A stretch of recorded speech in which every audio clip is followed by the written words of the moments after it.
Explosions are being felt throughout Tehran overnight as the U.S. and Israeli military campaign is in its second week. This morning, Iran's president is rejecting President Trump's demand for unconditional surrender ahead of any deal with Iranian leadership. And in a Truth Social post a short time ago, the president warned Iran will be hit, quote, very hard today.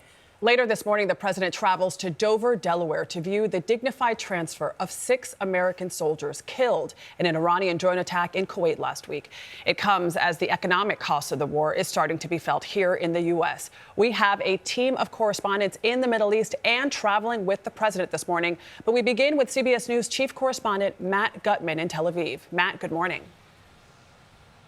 Hey, good morning, Kelly. I think what we're seeing right now is 2 divergent trends in this war. On the one hand, you have the Gulf states, which are warning of an economic collapse, that the flow of oil will turn to a trickle. On the other hand, you have President Trump, who is now hardening his position, saying that he will only accept unconditional surrender from Iran. This morning, with Tehran's sky glowing orange after Israeli warplanes bombed the city's Merhaban airport, Iran's president vowing never to surrender. That defiance to the onslaught and the constant echoes of explosions in Iran's capital came hours after Israel struck the Iranian regime's primary wartime bunker. Israel said it dropped 100 munitions in a fiery instant.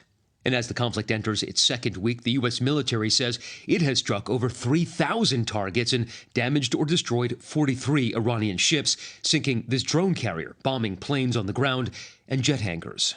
But that historic air assault coming at a civilian cost. This past week, a strike destroyed an Iranian elementary school. Dozens of girls were killed. Israel has said it was not operating in the area at the time. And now U.S. investigators tell CBS News the U.S. may have been responsible. Another attack turned the iconic Azadi sports complex into a smoldering husk.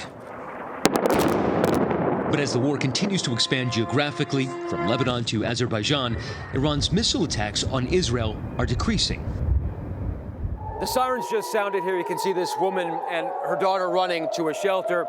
Streets are empty here, but this is only the second sirens in the past 20 hours.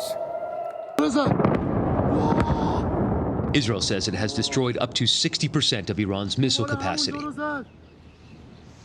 Now, we've talked about the war expanding. CBS has learned that Russia, obviously a major U.S. adversary, is helping Iran with intelligence, supplying it with information about U.S. troop locations and targets in the region. Adriana. Matt Gutman, thank you so much.